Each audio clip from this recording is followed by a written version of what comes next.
you? Doing really well. Thanks for joining us here today. Thank you. Now, you are research faculty, right? At the University of Nevada, right? Yep, Las Vegas. Yes. Las Vegas, right? And public health, right? Correct. I remember meeting you, and I thought you had such an amazing story. But one thing that I was really fascinated was your work with nonprofits. Yes.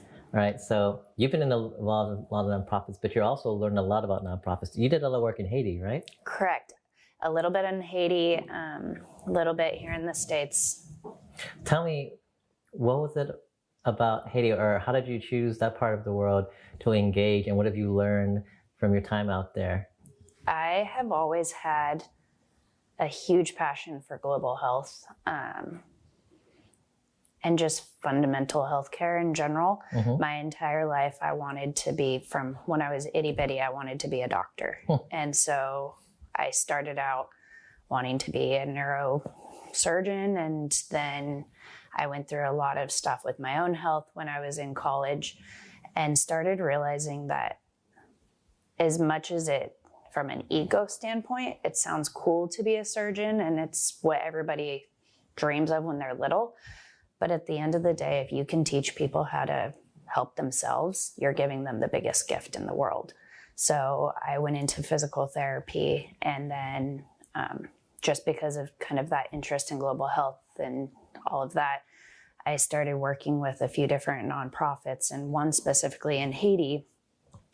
The people who started are two PT docs here in the States, but they had done a lot of work in Haiti and other developing countries and found that while it's helpful to provide care in these areas, the most important thing is to build sustainability to, again, help themselves. And so I just started seeing how much their mission very much hit my main morals and values of what I feel healthcare should be as well. Okay, so you could touch on a point that I'm really interested in asking more about is, what is this whole concept of sustainability for nonprofits going into underdeveloped countries and trying to help them?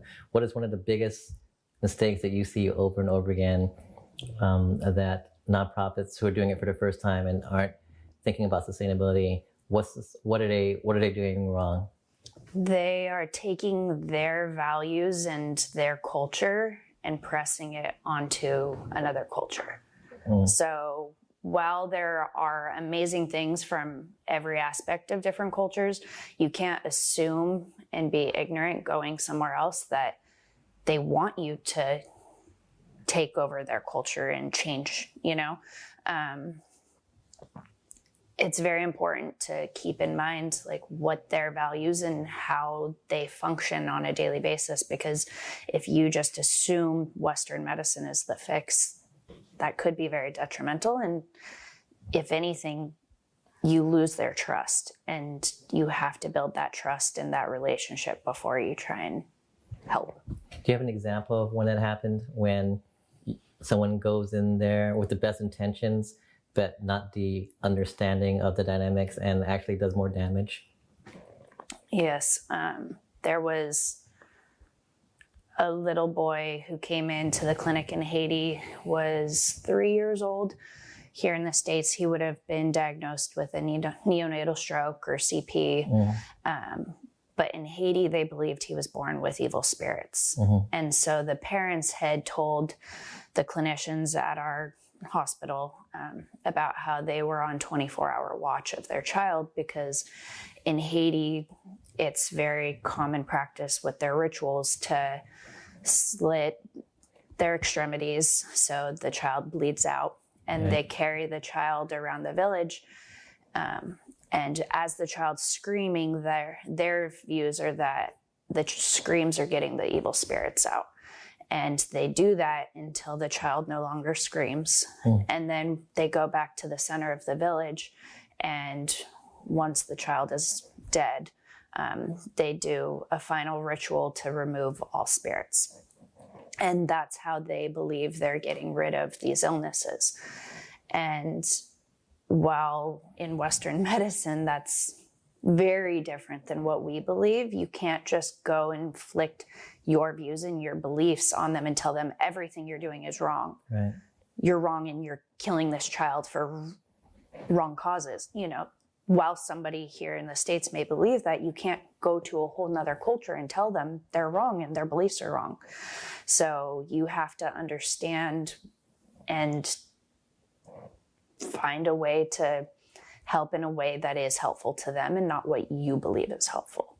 How did some of the doctors or the other medical personnel react to that? Did they try to intervene, or did they just stand by and do nothing, or what was some of the dynamics? One specific doctor got very angry and immediately jumped to saying, well, you need to do something for your child. You need to get them out of there. You need to do this. We'll find resources to help you. And a couple of the other doctors had to stop him and tell him, like, you can't do that.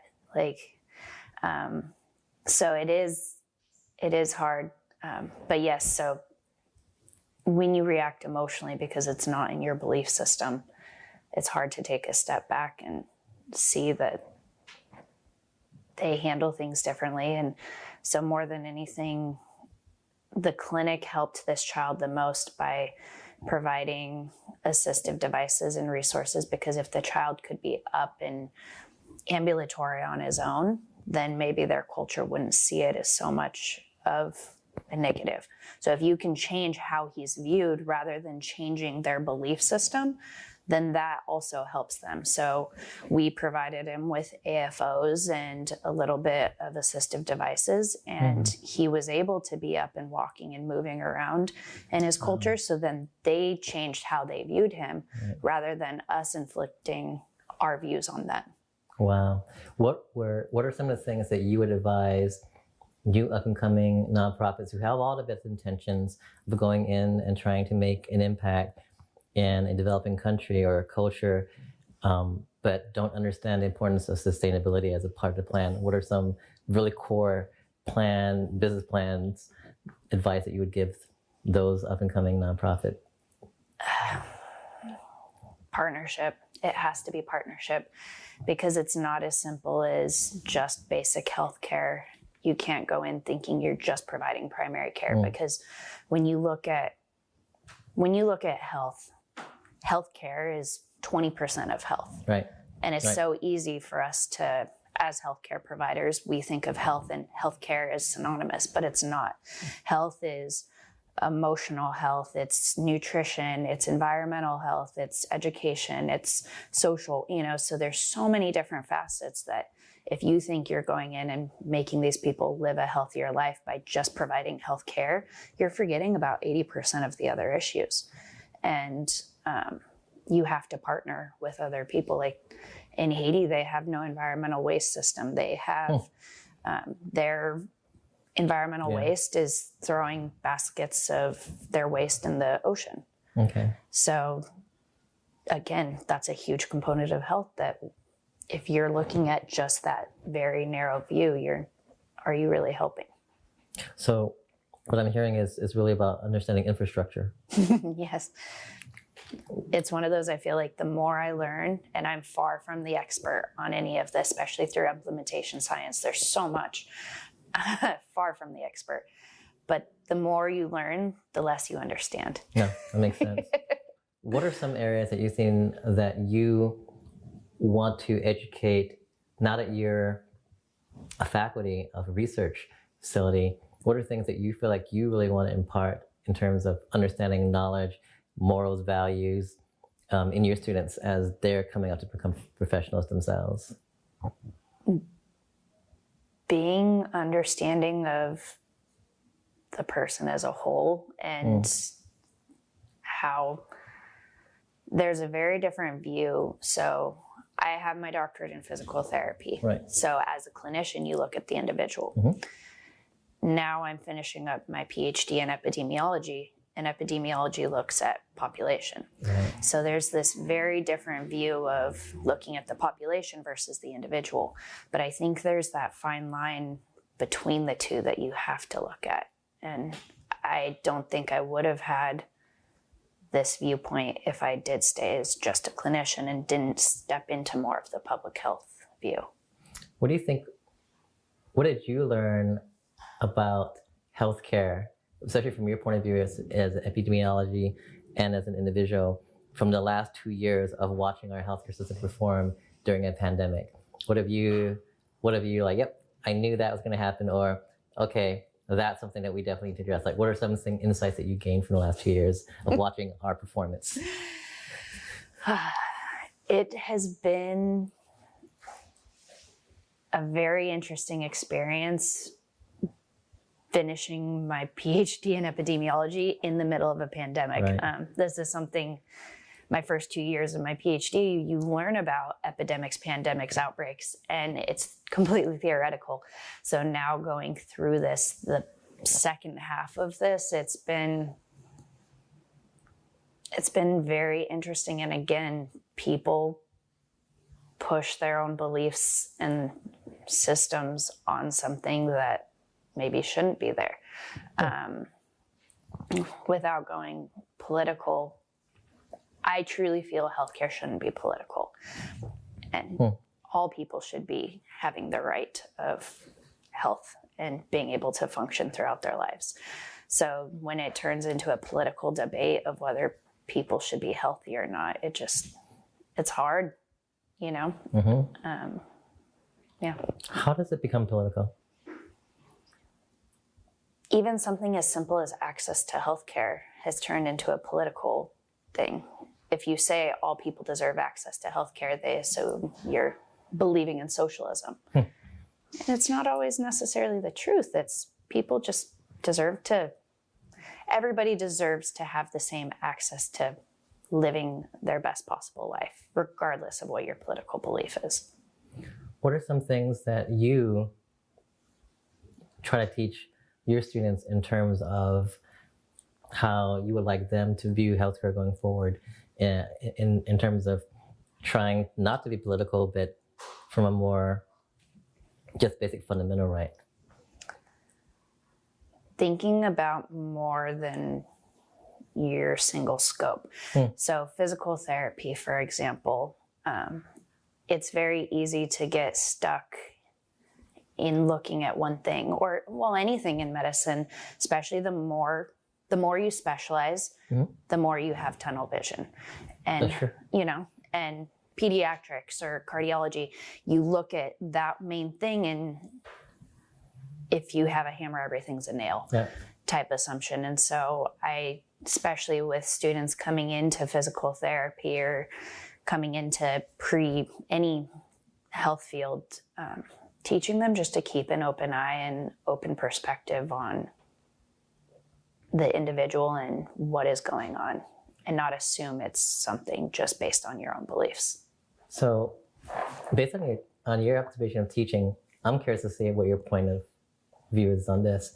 As medicine becomes more and more advanced and intricate and detailed, us as human beings have to specialize, because there's no way one person can learn medicine across the field now. There's just way too much information in there, right? And yet, as we become more and more specialized, by effect, we become siloed. But yet, we also need to become more holistic. How do we deal with this? Working as an interdisciplinary team. Okay, how does that work? You have to rely on your colleagues. And it's so hard because the more educated people get, there's obviously an ego involved with that. And so it's very difficult to have a strong in theory, an interdisciplinary team is brilliant.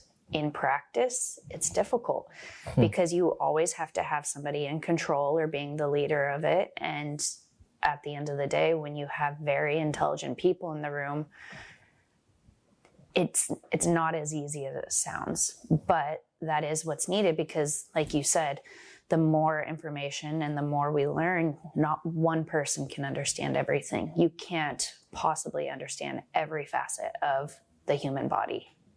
Well, somebody theoretically could, but it's not realistic. So you have to have those people who are experts in each thing, and you just have to have that interdisciplinary team and work together to be able to have the same common purpose of helping the individual or the culture or the population, and putting your ego aside, which it's hard. Okay. Then being in the faculty right now, how would you design medical education? Like, would you start as early as medical school, physical therapy school, nursing school, having them engage at that level? And how would you view, if we could evolve it that way, how would that impact the entire healthcare system as a whole, as a functioning entity? It's exactly what you just said. It has to start in the education because, for example, you look at a lot of basic medical curriculum and you have maybe one lecture, maybe if you're lucky, one semester on nutrition or exercise. But yet physicians are the main people who are supposed to be, they're the first, especially like pediatricians or primary care, they're that first line person who's supposed to be educating our population on what's healthy, but yet they truly are not that educated on it. No. But yet everybody assumes that, hey, my pediatrician said my child should do this, or my primary care doctor told me to do this, but are they really that best person? So yeah, all the way from fundamental basic education for all of the professions is understanding the importance of that interdisciplinary team and understanding, hey, maybe this provider would be a better person to address that rather than, or learning from that provider and having more of that understanding. So maybe for basic med school, PT school, nursing, to have a lot of a clinical rotation in a different setting or something, just so you have that basic knowledge. That's cool. I love that. And now how would that, and if we could set that up where you had that connection with different professionals at the school stage, how would you like that funneled into the actual healthcare system in practice? I think the more you understand about other professions and specialties, the more you respect it. There's so many times, even a lot of my colleagues who are physicians, they're like, I don't know what you do. I send patients to you and I don't know what you do, but you help them and I'm happy with that.